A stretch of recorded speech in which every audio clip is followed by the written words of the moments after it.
बिस्मिल्लाहिर्रहमानिर्रहीम। मैं हूं doctor Khan, professor of physics, career counsellor, guide, life coach, master trainer, academic and administration. इस video में हम बड़े अहम मौज़ू पे बात करने वाले हैं कि किसी फील्ड में कोई बंदा कैसे एक्सपर्ट बन सकता है। और इसमें जो मॉडल मैं जो बुनियाद बनाऊंगा उसको हम कहते हैं स्किल एक्विजिशन मॉडल। और इसकी 5 लेवल या 5 स्टेजेस होती हैं इसकी एक्विजिशन के लिए। और 5वीं स्टेज जो है वो एक्सपर्ट की स्टेज आती है। उससे पहले 4 स्टेजेस हैं। तो ये बिस्मिल्लाहिर्रहमानिर्रहीम हम बढ़ते हैं अपने मौजू की तरफ। ये 3 स्लाइडें जो हैं ये इसमें जो वजाहत बयान की गई है, लैंग्वेज ज़रा मुश्किल है, मैं उसको सादा लफ्ज़ों में बयान करूँगा और उसके बाद फिर हम आगे चलते हैं। तो पहली जो आपके सामने ये आ रही है स्लाइड आ रही है, ये वाली स्लाइड जो है उसमें इन 5 स्टेजेस को बयान किया गया है। जिसमें पहली स्टेज जो है वो नोविक स्टेज है, जिसको हम जो पहला लेवल कह लें उसको हम अनाड़ी इंसान भी कहते हैं। और इसकी जहाँ भी इसकी डेफिनेशन बयान की गई है वहाँ लिखा गया है एक्सरसाइज।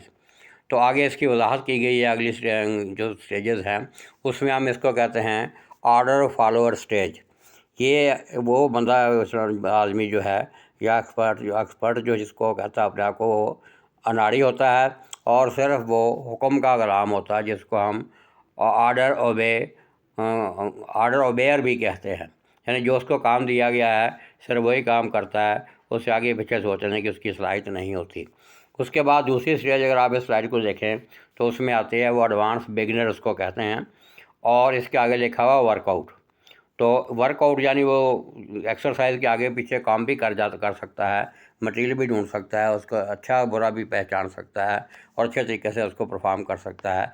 इस स्टेज को हम कहते हैं रेगुलेशन द रूल्स फॉलोअर, कि जो रेगुलेशन रूल्स होते हैं उनको वो फॉलो करता है और आंखें बंद करके काम नहीं करता, बल्कि रेगुलेशन रूल्स के मुताबिक काम करता है। और तीसरी स्टेज जो इस स्लाइड में आपको नज़र आ रही है उसको हम कहते हैं कॉम्पिटेंट स्टेज या कॉम्पिटेंट लेवल। इसमें और ऊपर वाले स्टेज में ये फ़र्क होता है कि स्टेज में जाकर आगे इसके लिखा हुआ नीचे सिस्टम, यानी सिस्टम को समझ जाता है। मतलब इसका ये है कि वो जो रेगुलेशन रूल्स हैं ना सिर्फ उनको अप्लाई कर सकता है बल्कि उनको रीएडजस्ट भी कर सकता है अकॉर्डिंग टू द पर्पल जहाँ उसने उसको इस्तेमाल करना है। उसके बाद अगली स्टेज आती है चौथी जो है उसको हम कहते हैं प्रोफिशिएंट स्टेज। और उसके आगे लिखा हुआ थिंकर। और थिंकर से मुराद यहाँ ये है कि वो क्रिटिकली और क्रिएटिव थिंकिंग का मालिक भी बन जाता है।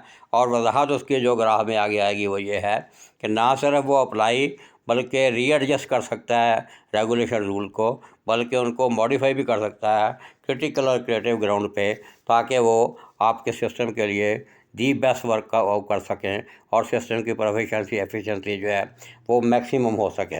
उसके बाद फिर 5वीं स्टेज आपको दिखाई गई है जिसको हम एक्सपर्ट स्टेज कहते हैं।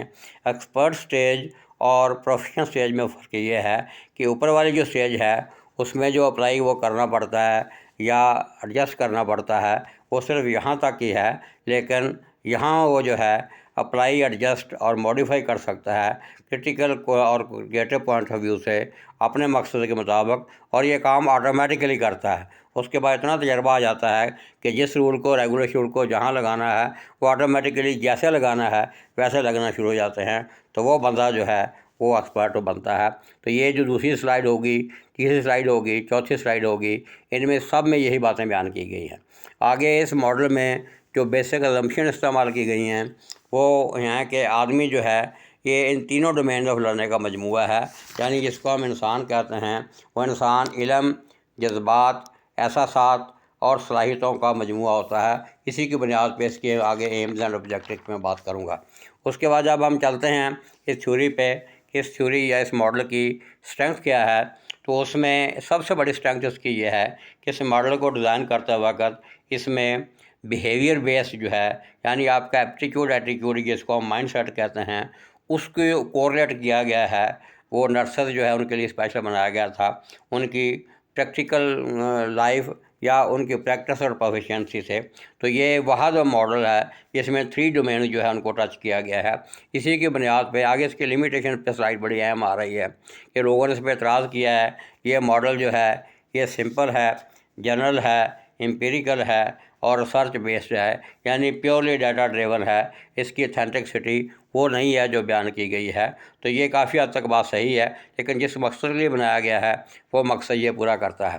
तो उसके बाद इसकी लिमिटेशन आ गई, स्ट्रेंथ मैंने आपको बता दी है। उसके बाद ये मैडम ने जिसने बनाया था, इसके काम को सराहते हुए इसको अवार्ड भी दिया गया है। और अवार्ड के आगे जो 2002 में जो अवार्ड दिया गया है, उसमें मैडम ने खुद जिक्र किया है एक वहाँ फार्मूला या एब्रीवेशन लिखी हुई है, TERCAP, टरकैप। तो उसमें T से बनता है टेक्सोनोमी, E से बनता है एरर, और R से बनता है रूट, C से बनता है कॉल, आगे जो है आ रहा है इससे बनता है एनालिसिस, और उसके बाद एंड भी बनता है इससे, और P जो है उससे बनता है प्रैक्टिस, यानी प्रोजेक्ट बेस्ड स्टडी है ये। और इसमें रूट काज एनालिसिस को बुनियाद बनाया गया है, एरर को रेक्टिफाई करने की कोशिश की गई है, और इंसान की जो टेक्सोनोमी है, यानी जो 3 डोमेन्स ऑफ लर्निंग है, उसकी बुनियाद पे ये बनाया गया है। और उन्होंने जो दावा किया है वो ये है कि ये काफ़ी कामयाब मॉडल है। लेकिन इसकी कामयाबी का बेसिक अनुसार जो है वो ये है कि ये मॉडल किस मकसद के लिए बनाया गया था। तो इसका एम या ऑब्जेक्टिव ये था कि to design, develop and validate a framework of competencies, के कॉम्पिटेंसी जो है उनको ना सिर्फ डेवलप करना बल्कि उनकी वैलिडिटी भी चेक करना वर्क एक्सपीरियंस की बुनियाद पे। तो इस हवाले से ये मॉडल बड़ा कामयाब है। और ये 3 डोमेन्स ऑफ नॉलेज जो उसको टच करता है। 3 डोमेन में पहली जो डोमेन हमारी है, जिसको हम कॉग्निटिव डोमेन कहते हैं, उसमें आपकी 2 स्टेजेस आती हैं, नॉविक और एडवांस बिगिनर। और उसके बाद दूसरी जो स्टेज है जिसको हम अफेक्टिव डोमेन कहते हैं, उसमें उसको हम फंक्शनल या एसोसिएटिव जो स्किल भी कहते हैं या लेवल भी कहते हैं। इसमें असल चीज़ जो है आपके कॉम्पिटेंट स्टेज और प्रोफिशिएंट स्टेज आती है। इसमें ये बड़ी अहम स्टेज है। इसमें हमें बहुत कुछ करना पड़ता है, और वो जो कुछ करना पड़ता है उसमें हमें गाइडेंस भी देनी पड़ती है, लोगों को प्रैक्टिस भी करानी पड़ती है, मोटिवेशन भी साथ साथ देनी पड़ती है, और स्किल को अप्लाई भी करवाना पड़ता है। और सबसे अहम चीज़ जो है, इस प्रोसेस को कंटिन्यूस रखना पड़ता है। उसके लिए हमें फीडबैक या फॉलोअप स्टडी करनी पड़ती है। अगर हम ऐसा नहीं करते तो ये स्टेजेस रिवर्स भी हो सकती हैं। और ये आगे जो स्लाइड आपको नज़र आ रही है वैन डायग्राम की शक्ल में, इसमें ये सारी चीज़ें बड़ी आसानी से बयान की गई हैं, जिसमें नॉविक से लेकर कॉम्पिटेंस और एफिशिएंट सारा दिखाया गया है। और ये चीज़ बयान की गई है कि जब तीनों स्टेज जो हैं, ये आगे देखें, दरमियान में कॉमन एरियाज़ आ रहे हैं, जिसको हम एरियाज़ ऑफ इंटरेस्ट भी कहते हैं। और ये कॉम्पिटेंट एरिया है, यानी जब बंदा जो है उसके पास इल्म भी हो, इमोशनल इंटेलिजेंस का माहर भी हो, और उसके पास जो स्किल हैं उसको अप्लाई भी करना जानता हो जैसे वो चाहे, तो फिर वो बंदा जो है वो एक्सपर्ट कहलवा सकता है। अदरवाइज़ बाकी स्टेजेस में से कोई स्टेज हो सकती है, वो एक्सपर्ट नहीं कहलवा सकता। एक सवाल फिर आपने पूछा था कि क्या कोई फार्मूला है जिसकी बुनियाद पे हम ये चेक कर सकें कि कोई बंदा एक्सपर्ट है या नहीं है। उसका जवाब है हाँ, और वो फार्मूला है SPIKES, स्पाइक्स। इससे मुराद है, एस से मुराद है स्टेज सेटिंग, पी से मुराद है परसेप्शन, यानी वो परसीव भी कर सकता हो, कंसीव भी कर सकता हो, अचीव भी कर सकता हो जो वो करना चाहता है। आई से यहाँ बनता है इंफॉर्मेशन कलेक्शन, और के से बनता है नॉलेज। उसके बाद ई से बनता है एम्पैथी, यानी इमोशनल इंटेलिजेंस का भी माहर हो, और एस से बनता है स्ट्रेटजी, यानी स्ट्रेटजिक मैनेजमेंट भी कर सकता हो। तो ये हुआ ऑटो स्टेज कि बंदा ना सिर्फ रेगुलेशन रूल्स को अमेंडमेंट कर सके और ना उसको प्लस माइनस कर सके, बल्कि जैसे चाहे जहाँ चाहे वो खुद ब खुद जो है वो चीज़ें इस्तेमाल होने लग जाएं, तो उसको हम कहते हैं एक्सपर्ट स्टेज। और ये बंदा इस करने की सलाहियत रखता है, उसको हम कहते हैं expert person in that field. इस उम्मीद के साथ कि आप इसको लाइक भी करेंगे, सब्सक्राइब भी करेंगे, कमेंट्स भी करेंगे। मुझे आपके कमेंट्स का इंतज़ार रहेगा। मैंने बहुत कुछ कह दिया है, आपके कमेंट्स से इसमें मज़ीद जो है निखार आएगा। अल्लाह आपका हामी व नासर हो।